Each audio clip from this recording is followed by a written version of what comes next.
नमस्कार, स्वागत है आपका फाइनेंस के फंडे में। और आज हम नए एपिसोड के साथ आपके सामने हाजिर हुए हैं और हम अपने साथ आज लेकर आए हैं संचित गर्ग जी को, जो CEO एंड को फाउंडर हैं GLC वेल्थ एडवाइजर के।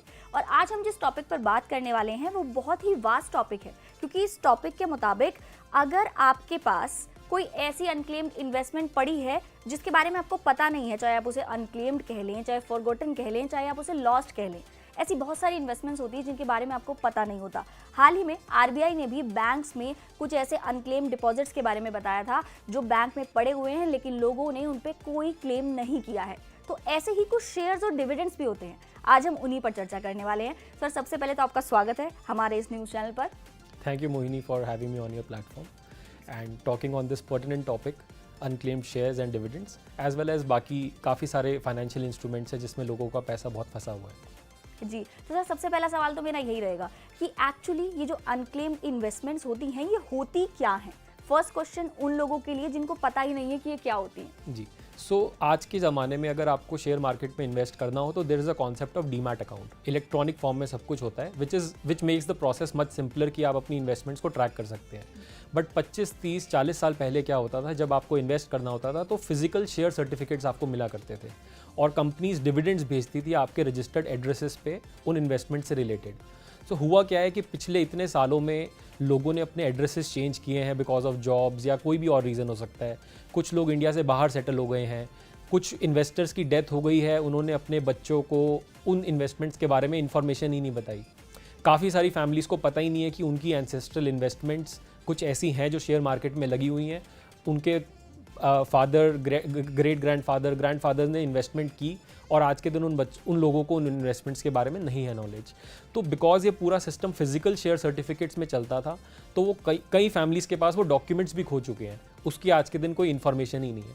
तो होता क्या है कि जब ये इन्वेस्टमेंट्स कुछ सालों तक अनक्लेम्ड रहती है या फिर इसके डिविडेंड्स आप क्लेम नहीं करते तो गवर्नमेंट ये मानती है कि ये अनक्लेम्ड शेयर्स और अनक्लेम्ड डिविडेंड्स माने जाते हैं और 7 साल तक अगर आपने डिविडेंड्स क्लेम नहीं किए तो वो शेयर्स और डिविडेंड्स, गवर्नमेंट का एक फंड बनाया हुआ है investor education and protection fund IEPF, उसमें ये इन्वेस्टमेंट्स चली जाती हैं। तो इसको इसलिए अनक्लेम्ड शेयर्स और अनक्लेम्ड डिविडेंड्स कहा जाता है। ओके, तो सर मतलब कुछ ऐसे लोग हैं जो अरबपति बन चुके हैं, उनको पता भी नहीं है कि वो अरबपति बन चुके हैं। हाँ, ऐसे काफ़ी सारी फैमिलीज़ हैं जिनकी इन्वेस्टमेंट्स जब की थी शायद उन्होंने 1000 या लाखों में की होगी, आज के दिन वो मल्टीपल लैक्स या करोड़ में है। मतलब हम डे टू डे बेसिस पे we come across many scenarios जिसके अंदर फैमिलीज़ की मल्टीपल करोड़ की इन्वेस्टमेंट्स हैं जिसके बारे में उनको नॉलेज नहीं थी, या नॉलेज थी भी तो उन्होंने कुछ प्रोसेस नहीं किया था और आज के दिन वो सारी इन्वेस्टमेंट्स गवर्नमेंट के पास अटक गई हैं।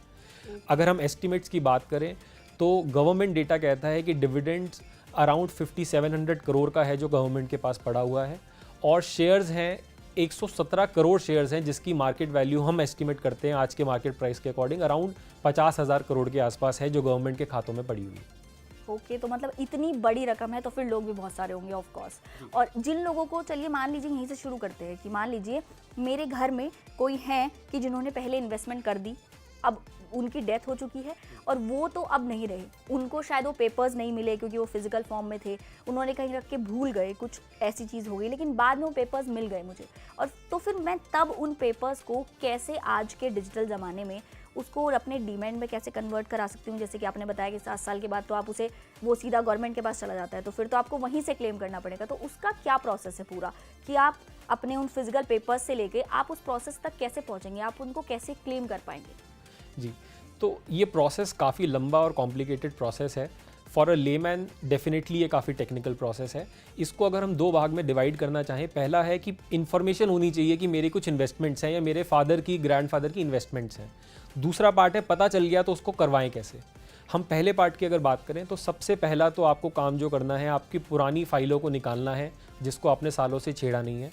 उसके अंदर ढूंढना पड़ेगा कि कौन सी कंपनीज़ के शेयर सर्टिफिकेट्स आपकी फैमिली के पास हैं, या अगर आपका वही एड्रेस है जिस एड्रेस पर शेयर्स खरीदे थे तो आपको रेगुलरली कंपनीज से कोई ना कोई कॉरेस्पॉन्डेंस आती रही होगी पिछले कुछ सालों से। डिविडेंड वारंट्स हो सकते हैं, कंपनी एनुअल रिपोर्ट्स भेजती हैं, पोस्टल बैलेट्स भेजती हैं, उससे आपको पता चलेगा कि आपकी इन्वेस्टमेंट्स किस किस कंपनी में डिवाइडेड है।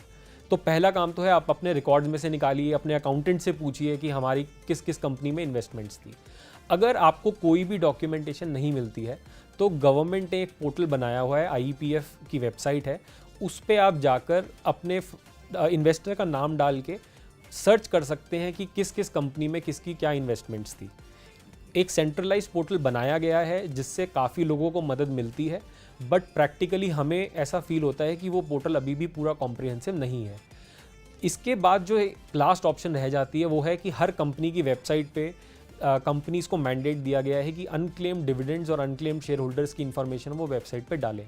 लोग वेबसाइट्स पे जा के सर्च कर सकते हैं। फॉर एग्जांपल आपको ध्यान आता है, हाँ हमने ABC कंपनी में पैसे डाले थे, आप उस कंपनी की वेबसाइट पे जाके सर्च कर सकते हैं कि आज भी आपके कुछ अनक्लेम्ड शेयर्स या अनक्लेम्ड डिविडेंड उस कंपनी में पेंडिंग है या नहीं है। सो ये पहला पार्ट है कि आपको पता कैसे चलेगा। अब आ जाते हैं, पता चल गया, प्रोसेस कैसे कराना है। सो पहला पार्ट है कि आपको सबसे पहले जिस कंपनी के शेयर्स हैं उनको कॉन्टैक्ट करना है, अपने रेलिवेंट डॉक्यूमेंट्स उनको प्रोवाइड करने हैं। फॉर एग्जांपल हम पहले बात करते हैं कि शेयर होल्डर आज के दिन जिंदा है और उनको अपनी इन्वेस्टमेंट्स का पता चलता है, उनको अपने डॉक्यूमेंट्स कंपनी को देने हैं, कंपनी उसको वेरीफाई करेगी। उनको जब सेटिस्फैक्शन हो जाएगी कि this is the right share holder, वो उनको अपना KYC अपडेट कराने के लिए बोलेगी। आपको अपना Aadhaar card, PAN card, bank account की डिटेल्स, सिग्नेचर्स, ये सब कंपनी के रिकॉर्ड में वेरीफाई कराना है। उसके बाद आपके पास अगर शेयर सर्टिफिकेट्स हैं और वो शेयर सर्टिफिकेट्स गवर्नमेंट के पास नहीं गए हैं, तो वो शेयर्स आप डीमैट के लिए अपने ब्रोकर के पास भेज सकते हैं। वो शेयर्स आपके इलेक्ट्रॉनिक फॉर्म में कन्वर्ट हो जाएंगे। बट काफ़ी केसेस के अंदर, क्योंकि ये बहुत पुरानी इन्वेस्टमेंट्स हैं और इंडिया का लॉ ये कहता है अगर आप 7 साल तक डिविडेंड क्लेम नहीं करते तो वो शेयर्स और डिविडेंड्स गवर्नमेंट के पास चले जाते हैं IEPF में। तो वो प्रोसेस थोड़ा और लेंदी हो जाता है क्योंकि आपको अब गवर्नमेंट से अपना क्लेम करना है। अगर आपके पास कोई शेयर सर्टिफिकेट्स लॉस्ट हैं या मिसप्लेस्ड हैं तो आपको उस केस में डुप्लीकेट शेयर्स का पहले प्रोसेस कराना पड़ेगा। जब ये पूरा प्रोसेस KYC और डुप्लीकेट शेयर्स का कंप्लीट हो जाएगा, फिर आपको अपना गवर्नमेंट के पास क्लेम फाइल करना है। जब वो क्लेम अप्रूव हो जाएगा तो आपके शेयर्स आपके डीमैट अकाउंट में डायरेक्टली आएंगे, गवर्नमेंट डायरेक्टली आपके डीमैट अकाउंट में रिलीज़ करेगी। अगर शेयर होल्डर की डेथ हो गई है तो इंडिया के अंदर लॉ ये कहता है कि अगर एक वैल्यू से ऊपर है शेयर्स की वैल्यू तो आपको कोर्ट से ऑर्डर लाना पड़ेगा टू डिटरमिन कि उसका राइट्स किसका है। अगर कोई विल छोड़ के गया है तो प्रोबेट ऑफ विल भी करानी पड़ सकती है या कोर्ट से सक्सेशन सर्टिफिकेट या लेटर ऑफ एडमिनिस्ट्रेशन लेना पड़ता है। उसके बाद कंपनी के रिकॉर्ड में वो इन्वेस्टमेंट्स डिसीज्ड शेयर होल्डर से जो उनके क्लेमेंट्स हैं, जो उनके फैमिली मेम्बर्स हैं या लीगल एयर्स हैं, उनके नाम पर ट्रांसफ़र होती है depending upon the court order. और उसके बाद आपको वो पूरा प्रोसेस फॉलो करना है, KYC अपडेशन का, डुप्लीकेट शेयर्स इशू करवाने का और फिर गवर्नमेंट से क्लेम करने का।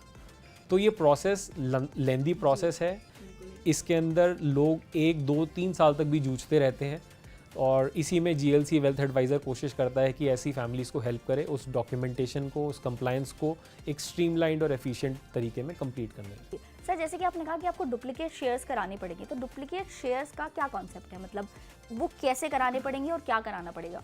डुप्लीकेट शेयर्स बेसिकली होता क्या है कि companies over the years corporate actions निकालती है, जैसे बोनस शेयर्स इशू करती है या शेयर्स को स्प्लिट करती है।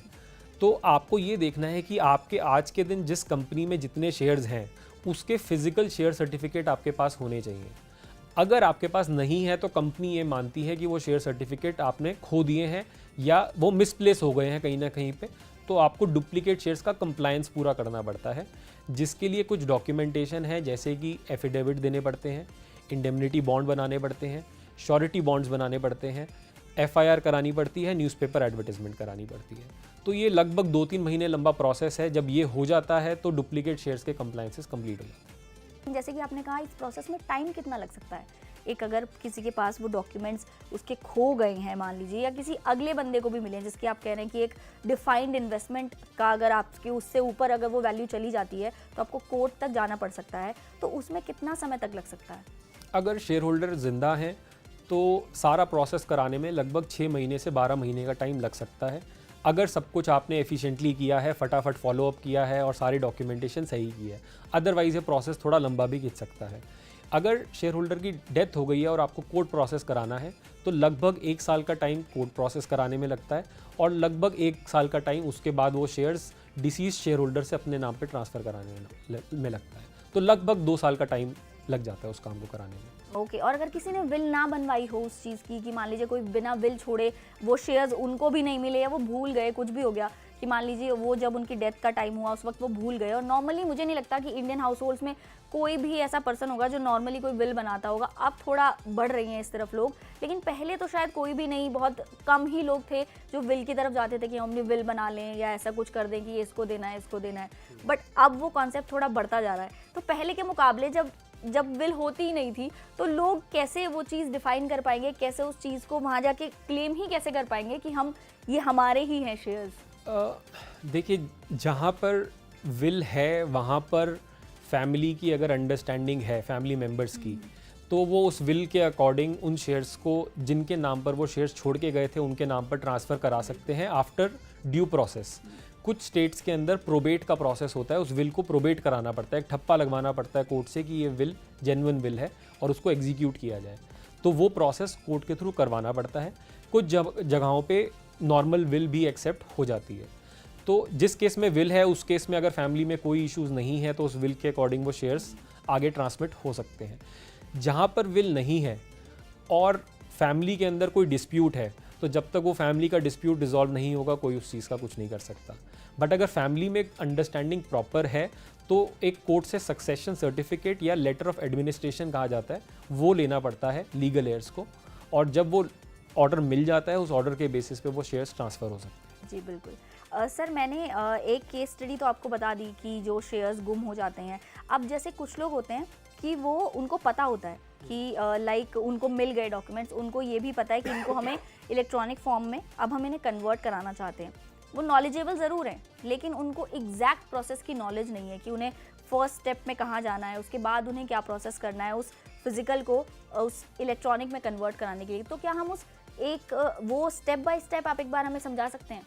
जी, सबसे पहले मैंने बताया आपको अपनी इन्फॉर्मेशन कोलेक्ट करनी है किस कंपनी में कितने शेयर्स हैं और उनके शेयर सर्टिफिकेट्स इकट्ठे करने हैं। उसके लिए हमें कंपनी वाइज जाना पड़ेगा। उसके बाद लिए आपको कंपनी वाइज जाना पड़ेगा। आपको देखना पड़ेगा पिछले 15-20 सालों में जब से आपने शेयर्स रखे हैं क्या कंपनी ने कोई बोनस शेयर्स या कोई शेयर्स का स्प्लिट किया है, तो आपके पास सारे शेयर सर्टिफिकेट्स होने चाहिए। अगर शेयर सर्टिफिकेट्स नहीं हैं तो कंपनी के रजिस्ट्रार्स होते हैं, RTA बोलते हैं उनको, RTA को कॉन्टैक्ट करना पड़ता है और अपनी डॉक्यूमेंटेशन देनी पड़ती है और फिर कंपनी कंफर्म करती है कि आपके इतने शेयर्स हमारे रिकॉर्ड्स में शो कर रहा है, और फिर आपको टैली करना पड़ता है कि आपके पास उनके शेयर सर्टिफिकेट्स हैं या नहीं हैं। दूसरी चीज़, आपको ये देखना है कि आपके नेम में कोई मिसमैच ना हो। कुछ केसेस में क्या होता है, शेयर्स शादी से पहले लिए, फॉर एग्जांपल फीमेल्स के केस में नाम चेंज हो गया, आज के दिन डॉक्यूमेंट्स में नाम कुछ और है, तो वो शेयर्स डायरेक्टली डीमैट नहीं हो सकते, पहले आपको नेम चेंज कराना पड़ेगा। अगर कोई मेजर मिसमैच है तो एक गेजेट नोटिफिकेशन होता है वो कराना पड़ता है। अगर छोटा मोटा नेम मिसमैच है तो एफिडेविट देके भी काम चल सकता है। तो आपको ये इस तरह की दिक्कतें ढूंढनी पड़ेंगी कि आपके नेम में कोई मिसमैच तो नहीं है आज के दिन जो डॉक्यूमेंट्स में है उससे। उसके बाद आप वो शेयर्स को अपने ब्रोकर के पास, जहाँ पे आपका डीमैट अकाउंट है, वहाँ पे आप सबमिट करेंगे डीमैट करने के लिए, तो ब्रोकर उसको आगे भेजेगा कंपनी के पास डीमैटेरियलाइजेशन करने के लिए। ये प्रोसेस लगभग 1 महीने लंबा प्रोसेस होता है। तो अगर सारी चीज़ें ओके होंगी, सारी चीज़ें मैच कर रही होंगी, आपके नेम में कोई इशू नहीं है, सिग्नेचर्स टैली हो गए, तो वो शेयर्स डीमैट होकर आपके डीमैट अकाउंट में आ जाएंगे। तो सर अगर मेरे पास कुछ शेयर्स पड़े हैं और उनका जो डिविडेंड है, अगर मैं पुराने ज़माने की बात करूँ तो जब फिजिकल फॉर्म में डिविडेंड्स आते थे उस वक्त अगर मान लीजिए मेरे पास मेरे डिविडेंड के चेक्स पड़े हैं लेकिन फिर भी मुझे उन्हें इन कैश कराना है और मैंने अपना वो वाला अकाउंट बंद करा दिया जो उससे लिंक्ड है, तो क्या मैं उन्हें दूसरे अकाउंट में इन कैश करा सकती हूँ? और एट द सेम टाइम अगर वो डिजिटली मैं बात करूँ तो उसी चीज़ को अगर मैं डिजिटली देखूँ कि मान लीजिए मेरे शेयर्स हैं उन पर डिविडेंड आ रहा है और मैंने वो लिंक्ड अकाउंट बंद करा दिया, तो क्या मैं तब भी उनको क्लेम कर पाऊंगी? देखिए, अगर शेयर होल्डर अलाइव है और सिर्फ एक अकाउंट था जो बंद हो गया है तो आप वो सेम डिविडेंड चेक अपने दूसरे अकाउंट में लगा सकते हैं अगर आपके पास चेक वारंट पड़े हैं और वो चेक वारंट वैलिड है। अगर उनका टाइम निकल चुका है तो आपको कंपनी से उनको रीवैलिडेट कराना पड़ेगा, उसके बाद आप अपने उसको नए बैंक अकाउंट में लगा सकते हैं। अगर आपका डिविडेंड ऑलरेडी एक बैंक अकाउंट में इलेक्ट्रॉनिक फॉर्म में आता था, मान लीजिए आपके शेयर्स डीमैट अकाउंट में है और डीमैट अकाउंट आपका एक बैंक अकाउंट से लिंक है, तो डिविडेंड्स ऑटोमेटिकली बैंक अकाउंट में आता है। मान लीजिए अब वो बैंक अकाउंट बंद हो जाता है तो आपको अपना डीमैट अकाउंट को नए बैंक अकाउंट से लिंक करना पड़ेगा, तो वो डिविडेंड ऑटोमेटिकली नए बैंक अकाउंट में आने लग जाएगा। तो सर जैसे कि एनआरआईज की बात कर लेते हैं कि जो जिनकी इन्वेस्टमेंट इंडिया में थी, ठीक है, वो अमीर हो गए, वो एनआरआई बन गए, वो बाहर चले गए। अब वो बाहर से उनको याद आया कि उनकी कुछ इन्वेस्टमेंट पड़ी हुई है यहाँ पे, अब उनको क्लेम करना है। वही अनक्लेम वाला प्रोसेस तो मैं समझ गई, लेकिन एनआरआईज के लिए क्या कुछ स्पेशल है इसमें? क्या उनको फिर से इंडिया आना पड़ेगा उसको क्लेम करने के लिए? क्योंकि आई गेस ये सबसे बड़ा मुद्दा होना चाहिए उनके लिए कि क्या हमें फिर से इंडिया आना पड़ेगा? आप सही कह रहे हैं, काफ़ी सारी इन्वेस्टमेंट्स ऐसे लोगों की है जो इंडिया छोड़ के जा चुके हैं और ग्लोबली अलग अलग जगहों पे लोकेटेड हैं। तो उन केसेस के अंदर उनको इंडिया आने की ज़रूरत नहीं है। बट अगर वो इंडिया किसी और काम से आ रहे हैं तो उस टाइम पे इस प्रोसेस को एक्सपेडाइट किया जा सकता है। अगर वो इंडिया में होंगे तो प्रोसेस थोड़ा जल्दी होगा, बट उनको स्पेशली इस काम को कराने के लिए इंडिया आने की ज़रूरत नहीं है। जो भी नोटराइजेशंस या अटेस्टेशंस कंपनीज या गवर्नमेंट को रिक्वायर्ड हैं वो उनको यूएसए से करा के इंडिया में भेजनी पड़ेंगी एज़ पर इंडियन रेगुलेशंस।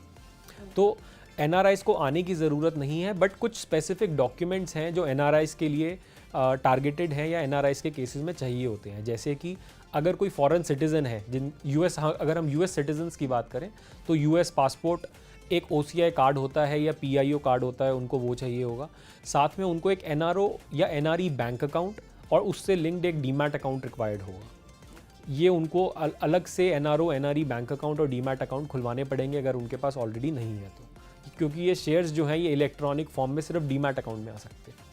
और बाकी सारा प्रोसेस उनका वही रहेगा? बाकी प्रोसेस सेम है, बाकी प्रोसेस लगभग सारा सेम है, बस उनको वहाँ से अलग से नोटराइजेशंस या अटेस्टेशंस करवानी पड़ सकती हैं वहाँ की एम्बेसी से या पब्लिक नोटरी से, जैसे जैसे कंपनी की रिक्वायरमेंट रहती है। सर आपका बहुत बहुत धन्यवाद हमारे दर्शकों के साथ अपनी इतनी क्रूशियल इन्फॉर्मेशन शेयर करने के लिए।